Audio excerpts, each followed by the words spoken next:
Well, hi everyone. Welcome to part two of our lecture for this week. We're talking again about the situation post 90s, really, or at least from the mid 90s through to the present day, specifically focusing in this hour of our lecture on the two phenomena, really, the enlargement uh, drive and the completion of the euro and some of the institutional ramifications of both. Of course, the big question is, can the European Union in this period of time and in time get its institutions reformed to be able to receive and still function in an optimal manner these wave of accession countries coming from the former Soviet bloc? Now, we've been talking in this lecture so far about the Nice Treaty. Well, maybe not the Nice Treaty, that's coming up, but the Amsterdam Treaty. We've been talking about the difficulty of, for example, introducing Stability Pact to ensure that accession criteria would be honored coming up to the launch of the euro. So a lot of these things are in the air, and they're all kind of going along parallel to each other as we sort of enter into the modern or contemporary era. Now, I wanted to open with this quote from the start of your chapter in the Desmond Dinan text, because I think it's really interesting to take a pause and stop and think about what he's saying here. You know, if you had sort of been born in the 1940s or 1950s, and you were sort of barely used to the idea of the European Union. The European Union wasn't something that sort of showed up in your life very much up to this point in time. You know, certainly by 2002, with the introduction of the euro as physical paper currency, and with the imminent accession of 12 more members from the Eastern Bloc coming in the next few years, you know, this is starting to look like a very different EU than it might have looked like before. And people are legitimately going to have some questions about where this is all going to. Remember, the democratic deficit issues we've talked about before are still there. Many people in the European Union don't understand, rightly, whether they have any democratic say in how this thing is going to go. So there's definitely a sense of anonymity for citizens, right? In the face of this idea that they're they feel like they're just numbers, cogs in a wheel, at the mercy of these anonymous, these faceless rather, bureaucrats in Brussels who are coming up with all these plans about accession treaties and who should vote how, where, when, things like voting weight issues in the accession criteria are going to be kind of archaic concepts to most European Union citizens who have no experience in their political backgrounds, and some of them might even be very experienced with local politics in their own countries. But these new terminologies, these new ways of doing things, are hard to translate. And there is no, at this point in time, it's worth remembering, European constituency. It's not like in America where you have a nationwide Republican Party and a nationwide Democratic Party. In the European Union, you have countries, and each of them has their own parties within. So the idea of a European polity hasn't really emerged. And I think this is definitely why this Dinan quote stands out to me as relevant, because it speaks to this idea of the European Union becoming something that people hadn't really given, through no fault of their own, just really was sort of beyond the imaginative scope of many European citizens. So Dinan notes these major changes that are afoot, and it's worth noting the pushback that we're going to see in the next decade as we go through the next slides against integration in this sense. This is the decade where we're going to see, for example, a disastrously poor effort to reform the institutions in time for Eastern enlargement. In 2001, we're going to see the Nice Treaty. The Irish voters, because Ireland has a specific constitutional configuration whereby, unlike other countries, it must pass any treaty law through the people first if the content of that treaty has a constitutional ramification. And that's determined usually by the courts. So you'll see a lot of these treaties being put to the Irish people. Most other countries will pass them through their parliaments.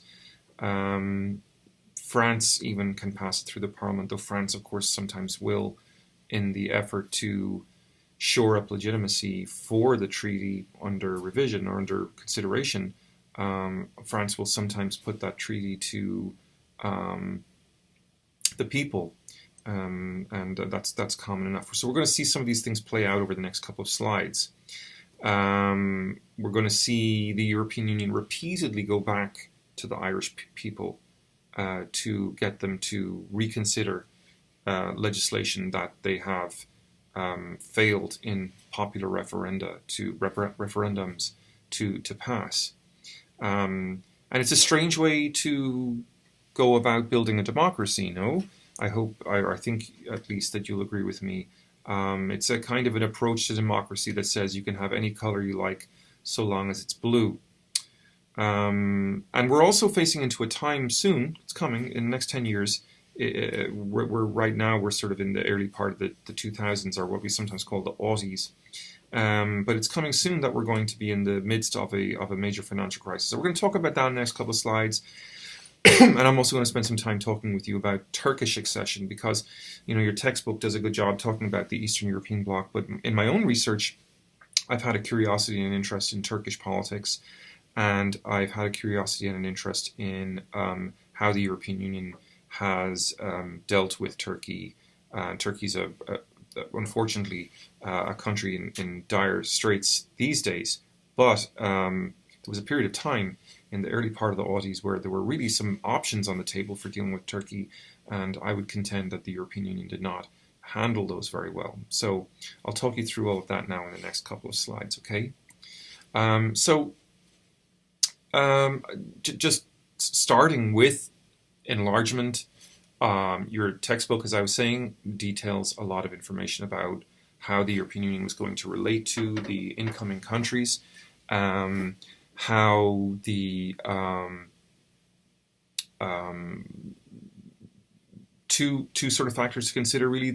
On the one hand, there's the criteria that the member countries have to meet in order to join, but then there's also the internal reforms that the European Union has to go about in order to be ready for that. So regardless of which country is coming in, after 1993, the criteria for membership of the European Union are set out in what's known as the Copenhagen Summit. That is a very critical document for us to consider. The criteria themselves are outlined in short form here.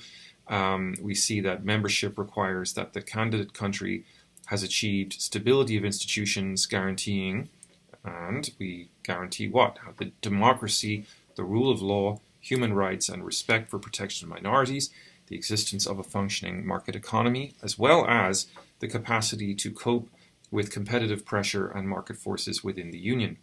Okay, so these are broadly what we would sort of call,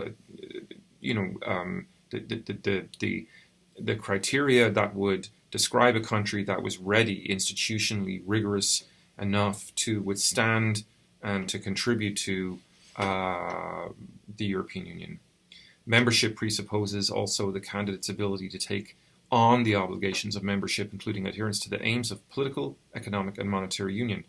Now, in some ways, one of the things we have to recognize here is that this is a bar, a set of criteria. If you're sort of setting the bar somewhere, and that bar is one of how public institutions are performing. And there's a question here, I like to use the word mimesis, right? You know the word mimic, right? So institutions in the accession countries, governmental institutions, have to be kind of like operating in redundancy with the institutions of the Union and its member states. They can't be divergent, right, in terms of, say, law, human rights, respect for protection of minorities, etc. It can't be divergent in terms of adherence to the aims of political, economic, and monetary union. Very importantly, folks, nowhere here is mentioned this idea, which we will now be discussing, of culture, right? Specifically, this question of culture is going to come into play now when we're talking about one particular applicant country of the bunch, and that was Turkey. Turkey, of course, being the only Muslim country, a country that's very European in many ways. If you look at a map, geologically, there's a good chunk of Turkey that's geographically part of the continent of Europe. Also, Turkey has been a long-standing member of NATO, the North Atlantic Treaty Organization. So it was considered, Turks sort of look at themselves and say, well, we were considered good enough to be part of NATO. Why can't we be considered good enough to be part of the European Union? So as I said, there was this window where Turkey was kind of emerging, much like the Eastern European countries, emerging from being under dictatorial conditions, governed in a dictatorial manner, to being a country that was sort of opening up to the world. And a number of changes are taking place in Turkey in and around this time. We see, for example, the fall of the Kemalist regime, Kemal Ataturk being formerly the leader, and his subsequent followers and descendants being the leaders that really had dominated Turkish politics for a couple of decades since its establishment, several decades. The AKP, Prime Minister and then subsequently President Erdogan coming to power. That's got to be part of our story as well. Now, part of the problem here is that in the 90s, the European Union produced a document called Agenda 2000, and it mentioned a division between fast-track and slow-track countries that would be part of this wave. And it was just basically an effort on the part of the European Union to discriminate and understand between the countries. Some countries were called Visegrad countries, four particular: Poland, Czech, Slovak republics, and I think Hungary. Kind of, they were going to be ready sooner than everyone else. So those were going to be fast-tracked of all the Eastern European countries that were coming in. Estonia, Latvia, Lithuania, and then also the Mediterranean countries, Malta, Cyprus. These were going to be slower countries. They weren't quite as ready. So there was this distinction then between these fast-track and slow-track countries in the EU's document Agenda 2000. Now, the interesting thing about this is that Turkey wasn't even really mentioned in this document. Now, this was taken by the Turks, and I think probably with some justification, as a tremendous insult. It was now 10 years since Turkey had applied to join the European Union. And in fairness, some of these slow-track countries weren't that much more ahead of Turkey by any of these criteria, the political, economic, and monetary union redundancies between European countries, or EU member states rather, and these other countries were not, too much. Turkey wasn't too far off where they were, and yet they were being taken seriously as having the potential to join. So Turkey just threw its hands up in the air and quit. And I like to sort of describe this as a fox and the grapes story. I'm sure you're familiar with the phrase sour grapes. Well, where does that come from? It comes from an Aesop's fable. I'm sure you may have read Aesop fables when you were younger. There's the fox and the tortoise and things like this. So in the Fox and the Grapes, the protagonist, a fox, he's trying to get these grapes and he can't get the grapes. They're just too high up on the vine. And he tries all these different methods, fails, and sort of goes away and has a sulk, right? He goes away and sulks because the grapes were kept beyond his ability to reach. And he throws his hands up in the air and goes, well, they were probably sour grapes anyway, right? So this is where the phrase sour grapes comes from. And the moral of the story is stated at the end, of course, as it is with all of these Aesop's fables, that it's easy to despise the things that you cannot get, right? I didn't want that fancy iPad anyway, or I didn't want that nice new car anyway. It's probably a terrible car. Who would want that type of a car? That's sour grapes. That's an example of sour grapes in operation there. The logic or the thinking of sour grapes. So the EU is going to have to kind of like come back to Turkey, having kind of insulted it this way, and try to see if there's a way to restart negotiations, or at least see what can be done. Otherwise, there could be a problem. And of course, 9/11 is just around the corner, and that's something to think about here as well. 9/11 is not a small aspect of this story. Many had hoped to see Turkey as a kind of a bridge between the West and the Middle East. Yeah, because Turkey was, even though it was governed by the AKP, who were an Islamist party, they were a moderate Islamist party, right? Conservative, moderate Islamist party in the way that you might sort of look at George Bush's Republican Party as a Christian conservative party, right? Yep, religion was definitely part of their value set, but they weren't necessarily at that point in time, at least anyway, an Islamist party in the sort of sense that many Western observers of the Middle East would sort of be worried about. So how to bring Turkey back? The Helsinki summit in 1999 is a part of this story. It outlines a pre-accession strategy for Turkey. It doesn't give a specific timetable for it, but then finally in December 2004, the European Union does agree to formally start negotiations with Turkey, and Turkey could be admitted then to what's known as the negotiation phase, much like the other European countries that were coming in. And Turkey did very well in its response to this, right? It responded to the carrots approach, so to speak. It abolished the death penalty. It lifted powers granted by the state of emergency. Turkey had on and off again had very sort of very much sort of held civil liberties in abeyance because of a perception of a state of emergency. That was going to be lifted, and it was going to introduce new fundamental freedoms and human rights via legislation to shore up the rule of law in the country. So it was doing very, very well. But in 2003, 2004, around about the time that Turkey's making these massive improvements to its credentials for membership, unfortunately, in the European Parliament and in other venues, many European politicians start to raise the bar with Turkey in a way that it wasn't sort of raised for the other countries. And many people say this was because of Turkey being uniquely a Muslim country.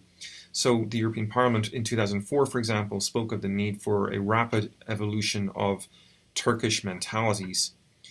Well, think about that for a second. What does that mean, right? Look at the Copenhagen criteria on your screen right here. Does it mention mentalities anywhere? What was the European Union really talking about? What they were talking about really, of course, they couldn't quite say it because to say it would sound racist, but they were talking about Islamic culture, Muslim culture. And they were talking about it as a kind of a standard, a floating standard, if you will, that could be applied up or down the scale of whatever Turkey's achievements might be in terms of acceding to the European Union. So what does this say? Each time, each problem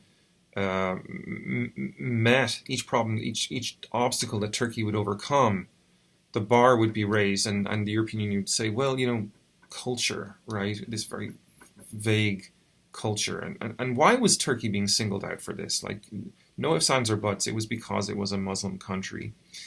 As much, indeed, was reflected in the polling data within the European Union at the time. There's data for France, Austria, Greece, Cyprus, outright opposition to Turkish membership in these countries, 70% and over. And I think a lot of this is definitely sort of overshadowed by the events of 9/11. by the fact that there's a lot of Armenians, for example, as well, living in France, and Turkey famously, struggles to talk about the so-called Armenian genocide. It's a very complicated issue.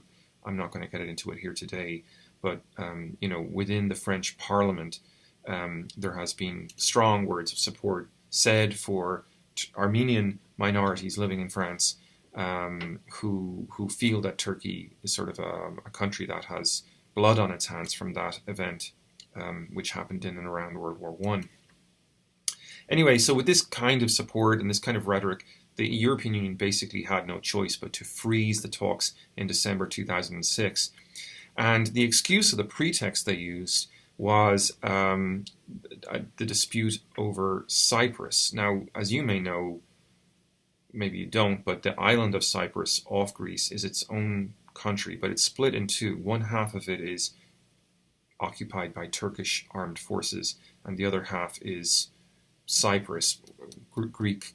It's populated by Greek Cypriots, but it's its own country. It's not Greece. But in 1974, there was a military coup in Greece, and the famous Greek colonels took over, and it was said that they were going to, it looked like they were planning to invade Cyprus, to incorporate Cyprus into Greece. And Turkey said, that looks dodgy. We're not sure what's going to happen to our Turkish minorities in, sizable population of Turkish-speaking people live in Cyprus. So Turkey sent armed forces in to set up positions to defend the Turkish Cypriot minority in Cyprus, and they're there to the present day. Now, in the mid-aughties, the December 2004, actually, April 2004, excuse me, there was a UN-sponsored unification plan put to both sides of the island, and the Turkish Cypriots voted to accept it. The Turkish government said no problem. Turkey's obviously looking to use this as a quid pro quo. Turkey will be able to leverage this to gain membership, and if those Turkish Cypriots unify with the Greek Cypriots to become one island, and that Cyprus joins the European Union, here's the upshot, right?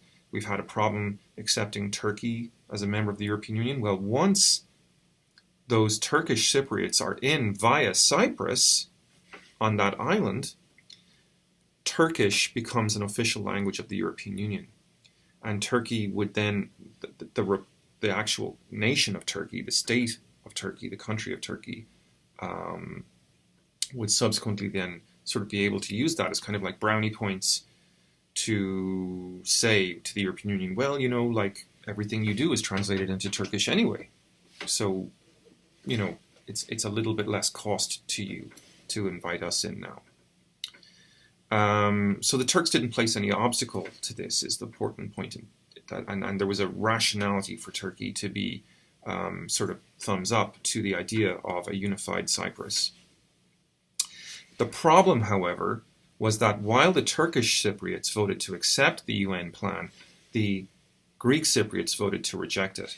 And this really put the cat among the pigeons for these negotiations. And it basically ended up that the EU negotiators then had to turn around to Turkey and go like, well, what else can you put on the table here? Can you, for example, finally, formally give diplomatic recognition to the Greek Cypriot government on the Greek Cypriot end? This is, of course, prior to unification. Turkey was like, well, we can't really do that because we don't really recognize them as being legitimate. We're in a sort of a state of war here with them, and our armed forces are in standoff with them on the island of Cyprus. So Erdogan couldn't agree to that. And in a famous quote that he gave to the media at the time, he said, "You are choosing 600,000 Greek Cypriots over 70 million Turks, and I cannot explain this to my people." So, did the European Union have to freeze negotiations at that point in time over this issue? I'm not entirely sure that they did. I think more artful means of pressure and persuasion could have been used on the Greeks and the Greek Cypriots specifically, given the very, very strong showing of goodwill from the Turks, unprecedented, frankly, to already have sort of done what they've done. It's unfortunate as well because, again, this idea of a bridge between the cultures was, momentarily there. And now if you look at Erdogan, and I think it's very, very obvious that, with the possibility of European Union membership now passed for Erdogan, he has taken Turkey in a very different direction. Turkey today is much more radically Islamic, or at least the government is. They cracked down very, very hard, for example, on the student protesters in Gezi Park in 2013, who were kind of cooking up their own kind of like Occupy Wall Street kind of movement in that country a couple of years after we had Occupy here, of course. But very much in keeping with that kind of wave of protests, the so-called Arab Spring that swept through the Middle East in the sort of 2011-2012 period. Turkey was late to this, but it was very much, it was a very real protest. And then also, much more recently, again, Turkey, actively supporting ISIS in Syria. This is not a kind of an auspicious direction for Turkey to be going, and certainly it's the opposite direction from the direction Turkey had been going in order to get into the European Union. So now we just have like a couple more slides left to go here. I'm going to talk with you about the Lisbon Treaty and then a little bit about the financial crisis. So if you remember from a little while back in this lecture, we were talking about the Amsterdam Treaty and how the European politicians involved there had kind of punted on this question of reform, right? They'd kicked the ball down the field, didn't really want to deal with it. It was too abstract at that point in time. They couldn't concentrate their minds on it. Too many nitpicking disagreements between the different countries. And they decided to revisit it before the new wave of accession would start happening, ideally a year before that would happen. So we got to start talking about how they start building plans for this kind of reform. Now, part of the context here is a little bit different now than it was before. There's a kind of a cultural shift, a mindset shift taking place. The accession countries, many of them are former Soviet bloc countries, former communist countries. They look to NATO, they look to the West as a way not just of shoring up their democracy or their economy, but also of making sure they're not under the Russian sphere of influence. And so, when 2001, 9/11 happens, and then 2003, there's the invasion of Iraq, there's a cleavage opening up in the European firmament between the countries that are already member states and the accession countries like Poland, Latvia, Estonia, etc., concerning where they should stand vis-a-vis America's intervention in Afghanistan and Iraq. And there's a number of ways this is going to play out for us. One of the issues is just the general kind of cultural issue.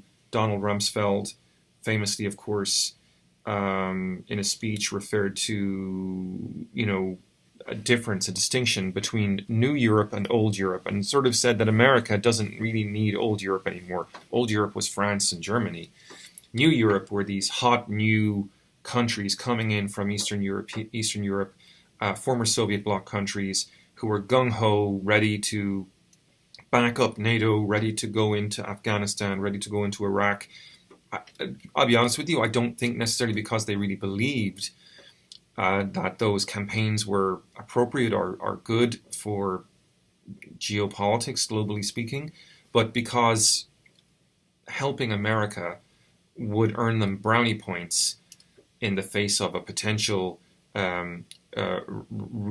reawakening of the old Soviet bear. The Soviet Union was gone, but Russia was still there, and it probably wasn't going to take too kindly to these countries that were formerly in its backyard, now shifting from that sphere of influence into the West, so to speak. So all of these things are kind of hanging in the air around about this time. They're not,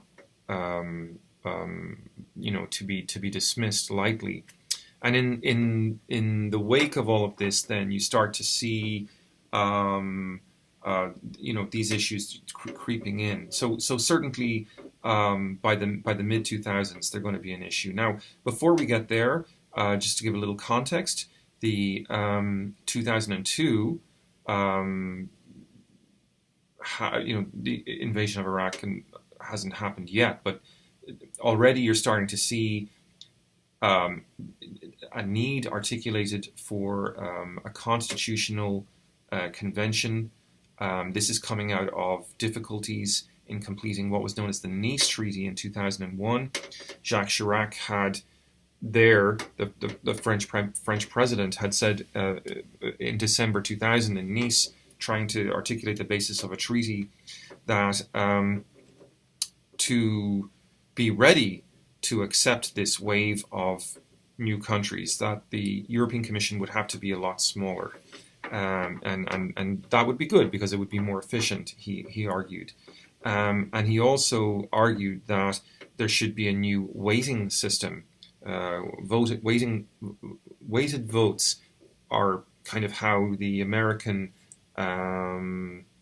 electoral college works when we're voting for president. You know that, like, Delaware doesn't have the same amount of votes as California, but it has disproportionately high amount of votes considering its population. Or if you look at Dakota, North-South Dakota, those states are very large, but they're very underpopulated, and they have disproportionately high amounts of votes to give them clout when it comes to the electoral college in the United States. So similarly, the European Council has weighted voting, and QMV, once that's introduced in specific topic areas, means that you don't have a veto over these issues. So there's a lot at stake in terms of what goes on in the Council, and minor shifts and movements in the balance of power, minor reallocations of weights in the Council can really upset countries.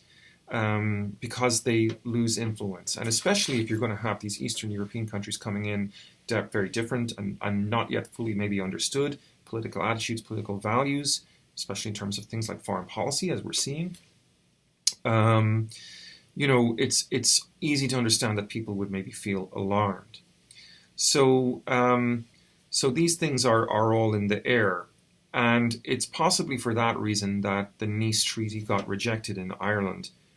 Your text argues that perhaps it was enlargement fatigue. I would actually argue that it was to do with the idea of losing your commissioner, right? If you make that commission smaller, it means that Ireland, primarily an agricultural country, traditionally has always had the agricultural portfolio in the commission, would no longer have that power anymore. So that is a key factor. Plus, I think there was also a looming sense and a looming worry in the Nice Treaty about some language, or in Ireland, about some language in the Nice Treaty concerning foreign policy and security policy of the European Union as a whole.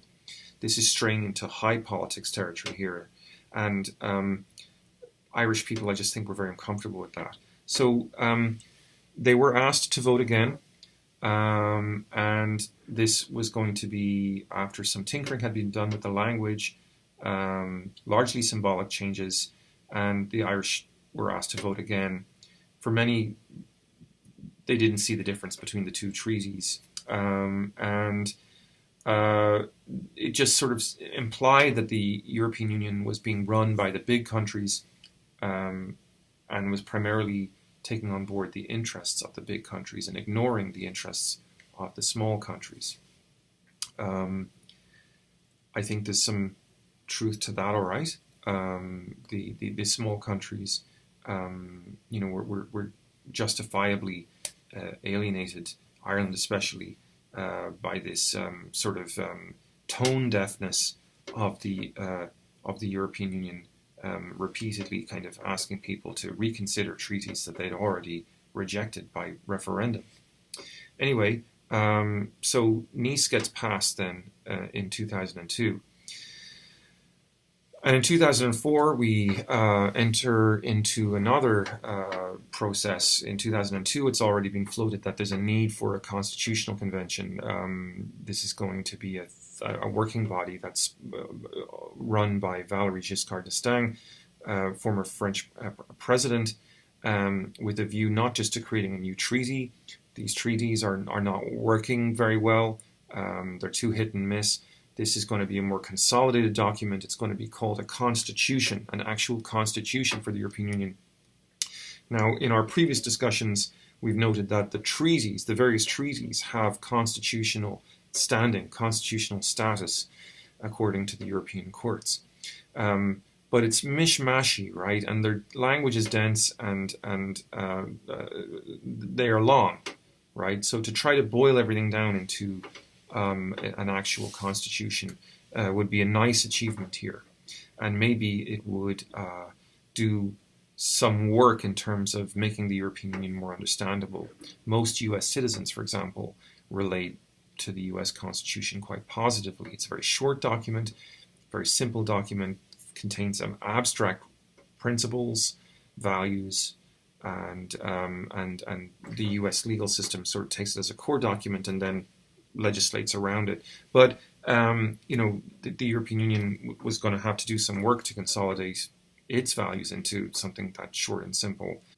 So one of Giscard d'Estaing's big ideas was to create a permanent president of the European Council. And this was to try to create some integrity in the role. Now, you might have already gathered, the European Council is a kind of an interesting organization. It didn't really exist within the treaty structure, but it was always the kind of intergovernmental body that was responsible for, convening to meet and talk about future directions and orientations for the European Union. So to be specific about this, the Council had always rotated around the different member states. So even a small little country like Ireland could periodically be the president of the European Council. And this was important for small countries, not just symbolic, but it also gave them some clout in terms of setting the rhetorical momentum for the various conventions and summits. So consolidating that power now into one permanent seat that would be, say, based in Brussels at the European Union's headquarters would be kind of a setback in terms of power. And the small countries would probably want to see a quid pro quo for that, right? But there was no real quid pro quo being mentioned in this constitutional convention. Giscard d'Estaing, again, sort of exemplifying this tone deafness of the larger European countries in terms of the knowledge and understanding, sympathy towards the interests of the smaller states. Another big proposal was for a permanent high representative for Common Foreign Security Policy, CFSP.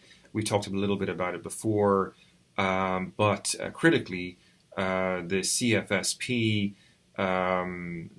specter, if you will, would raise heckles for a country like Ireland. We were living now in some pretty tough times, tumultuous times, and people didn't necessarily want to see powers being ceded here, especially small countries, especially, given that Giscard d'Estaing and people like this were explicitly using the language, describing this entity as a foreign minister, right, as a minister for foreign affairs for the EU. Now, of course, in a post 9/11 world, with all these new complex threats emerging, it makes total sense that people would feel that the European Union would need to have one voice when it came to foreign policy. So that's certainly understandable, but sometimes a rational need for something and the will aren't always on the same page, right? And so, skittish smaller countries are going to be hesitant to endorse, especially like Ireland, which has never been part of NATO, going to be skittish before endorsing this. Maybe even the larger countries too, to a certain extent. There's also language in the Convention about a Charter for Fundamental Rights. This was a human rights document, very much sort of ran against the constitutional framework that the United Kingdom had traditionally run under. And so in reaction to that, the British are keen to make sure that the Constitution includes language towards an escape clause, right? That is to say, for the first time in the history of the European project, there's going to be language in a treaty that maps out the procedure for what you want to do if ever you want to leave the European Union. So that's very interesting. It had to get a little polish on it. This was coming out of a working group convened in 2002. By 2004, the actual IGC is convened, and they messed with it a little bit, polished here and there, but basically the document that came out was going to be full of this language about a standing president and a high representative for the CFSP, etc. Now, France could have passed this in Parliament. Instead, they went for a referendum. Fears abounded of what this would do. However, in France, the French public weren't exactly primed for this. There were a lot of fears in France. I can't understate this.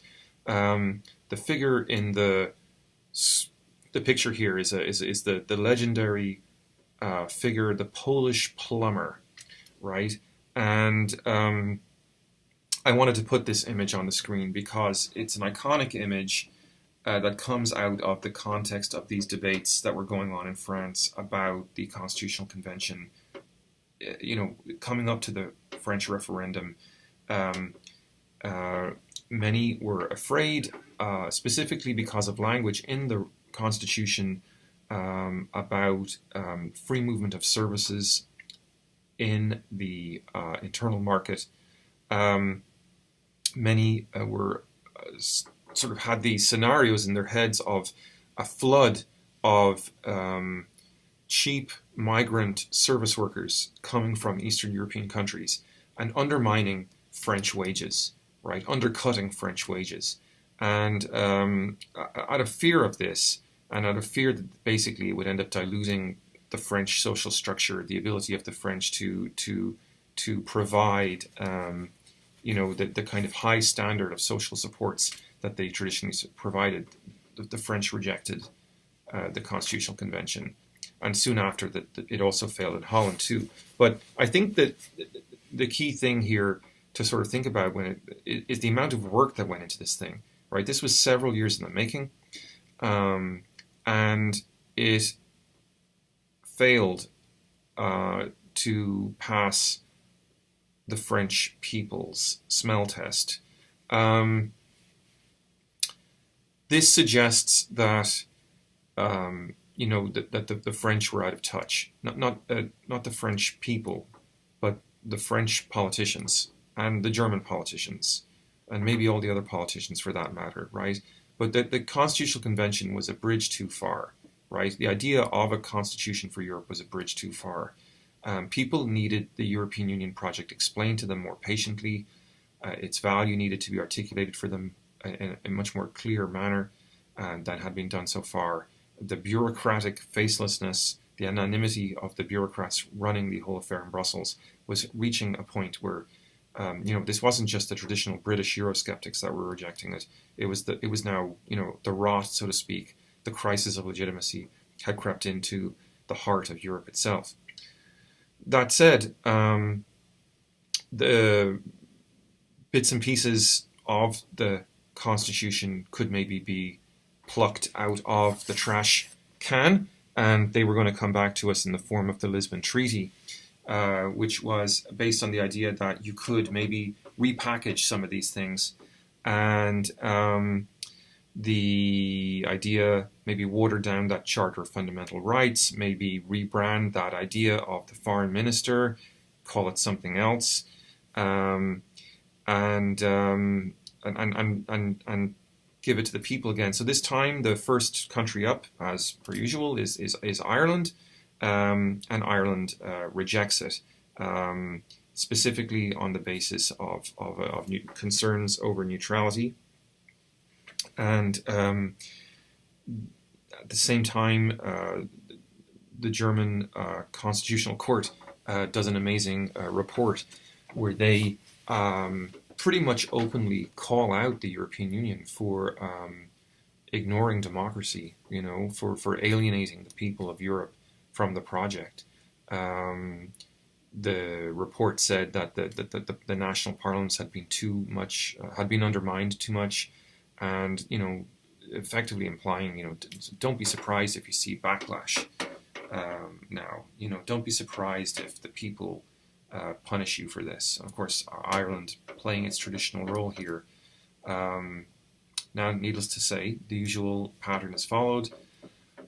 But why would Ireland do it, right? Why would Ireland change its mind in 2009? Well, this is where we need to start talking about the financial crisis, right? Because this changes everything, right? The Irish people had, much like everyone else, been hit very hard in 2008 by a financial crisis.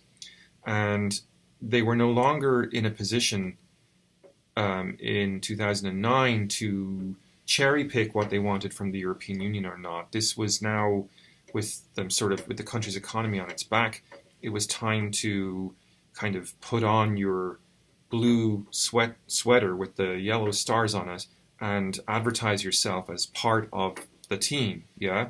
Because you're going to have to turn to the European Union to help you out, to bail you out of this financial crisis. So you may know some of this story. That the 2008 financial crisis began in the United States. It hit the housing markets of Cleveland and Detroit, but also Europe, as the value of these homes depreciated.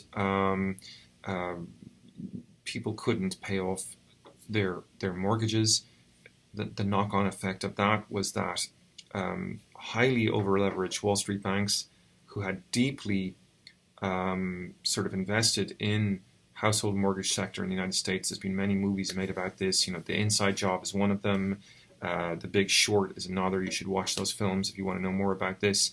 But basically, these over-leveraged Wall Street banks then collapsed. Lehman Brothers collapsed in September 2008. I remember it well. I was on my way to my sister's wedding at the time.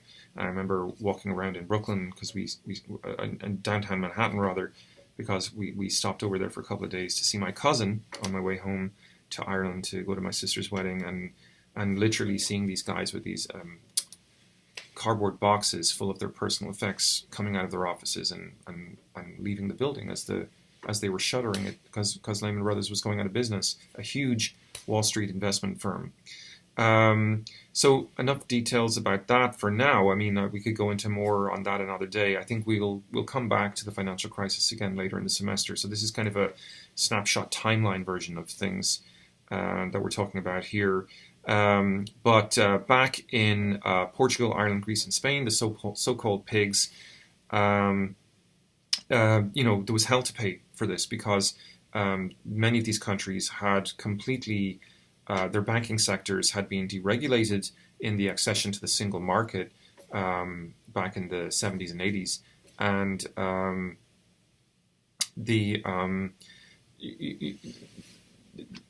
these countries were not really in a position to manage the country's debt profiles anymore.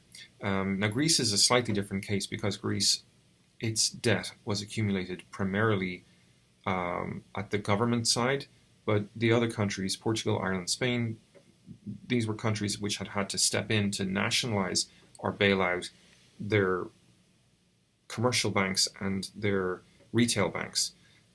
So certainly the same could not be said about them. Now, despite a continued and coordinated bailout strategy led by the EU and the IMF, these countries really faced very steep uphill battles to sustain the confidence of the international bond markets. So even if they could staunch the bleeding on the debt side, regaining the confidence of lenders was going to be very, very difficult for them. the interest rates they would be charged for lending were up through the roof. So there needed to be some kind of strategy put in place wherein the European Union partners would step in and provide liquidity, bail out, in other words, especially the Greek economy, which got bailed out in 2010. And it was basically a way, because the Greeks didn't get to keep that money, right? They had to give it immediately to the bondholders whose debts they were warranted to pay. The same in Ireland. So the major factor here was austerity. As Mark Blythe, the author that you're going to be looking at next week, argues, these countries that were on their back economically were being asked as a quid pro quo for these bailouts to engage in austerity. What they really needed was massive fiscal intervention to restart the business cycle in these countries, right? But instead, that wasn't what was going to happen. And part of the problem here, students, is that unlike in the United States of America, which has a federal fiscal structure, i.e., it can tax the people federally and use that taxation flow to support going to international markets, to borrow money, for example, to use that money, leverage that money to invest in infrastructure projects. That's how the United States got out of the Great Depression in the the interwar years. The European Union doesn't have that ability because the European Union doesn't raise federal taxes. And voters in leading large countries like Germany and France aren't really game for that either, right? They don't want to vote to suddenly find themselves the primary taxpayers of a federal tax base in the European Union.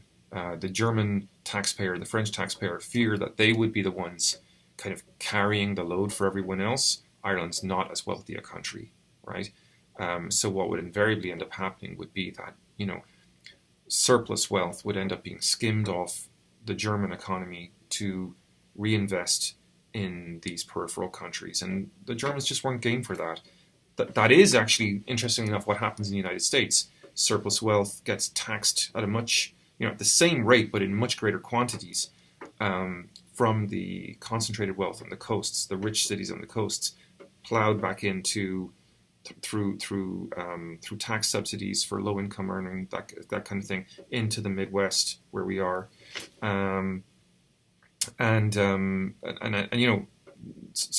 in a sense the United States doesn't have quite the same degree of difficulty getting out of a financial crisis like the 2008 financial crisis that the European Union has had, which explains maybe why the European Union's crisis is still going on today, whereas the United States through the Obama years really managed to do a bit of a U-turn and come out of it, I won't say with flying colors, but definitely a lot better than the European Union has.